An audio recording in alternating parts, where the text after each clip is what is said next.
Привет всем! Давайте сегодня посмотрим шоу с дельфинами в Shedd Aquarium в Чикаго.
Aquarium, make some noise if you're excited to be here!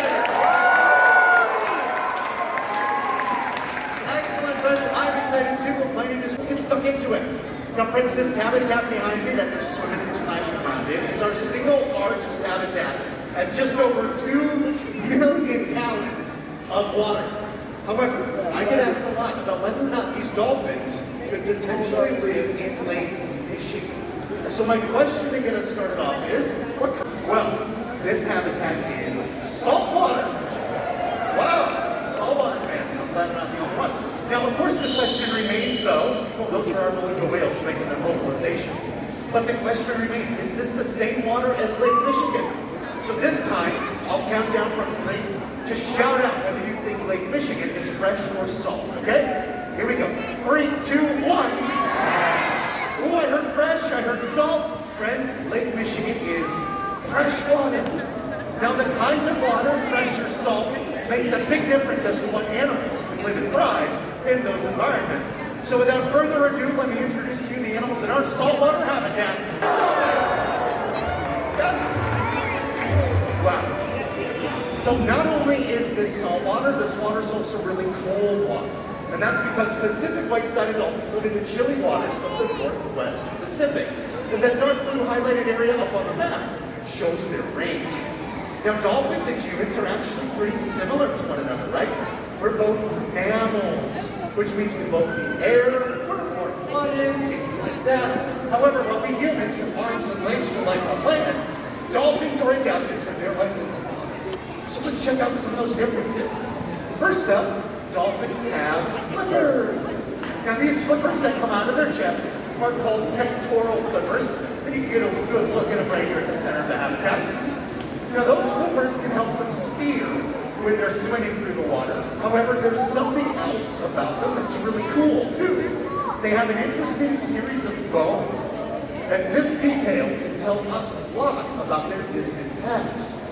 Okay, so friends, up on the screen is going to be an x-ray of a human arm and hand. If you're comfortable and able, along with me, feel the bones that are listed, right? You've got the radius, the ulna, into your wrist, the carpals up to your hand, and up to your fingers. Now on the right-hand side of the screen is an x-ray of a dolphin's pectoral flipper. You guys just see how similar our bones look? Well, look, real talk, scientific evidence indicates that millions of years ago, the ancestors of whales and dolphins may have lived on land, sometime around the dinosaurs' extinction. Of course, at some point, right, your ancestors left the land to dwell in the water. All right, that was a really fun fact. Give me a thumbs up if you want to learn more. Ooh, curious crap. I love it. Okay, let's start with their tail. So friends, the tail of a dolphin is called their fluke. Now the flukes actually have no bones in them, but they're able to use those flukes to help them paddle up and down through the water. Look at this fantastic flukage behind me. Yes! Now that fin on their back is called the dorsal fin. And the dorsal fin provides stability as they swim and speed along through the water. Now, the big muscular section that connects the dorsal fin to the fluke, that whole body of muscle is called the peduncle. And the peduncle provides the power for all of So tail walks. It also helps them with acrobatic jumps and large splashes. Wow, splash zone, look out.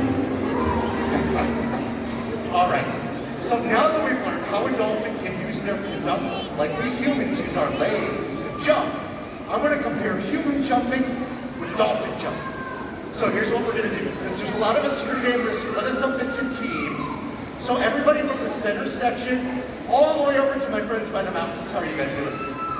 All of you are team human. Give it up for the humans. We're lukewarm on humans over here. It's okay. All right, well, friends, here's the question.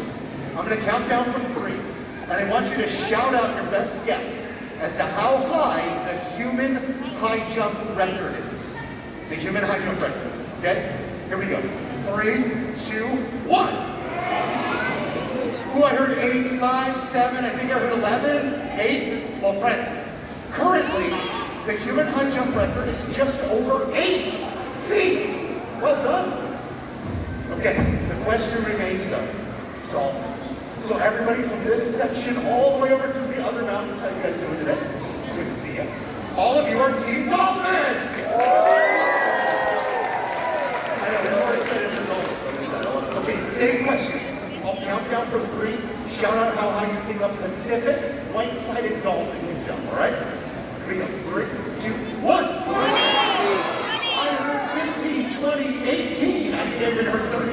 Well, friends, Pacific white-sided dolphins can jump as high as 20 feet.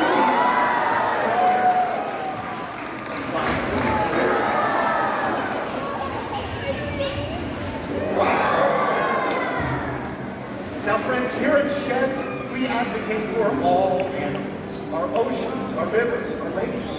We work with partners around the world to make sure wildlife thrives, not just here, everywhere. So if you all want to help take action for animals like we do here at Shedd, I encourage you to join our online community, Surge, where you can be connected with folks from all over the world to find new ways to have a positive influence on our planet. You can learn more at sheddaquarium.org/search. Speaking of learning more, come on back for our final animal spotlight at 5 o'clock right here. However, until then, let's take one more incredible look at the Pacific white-sided dolphins.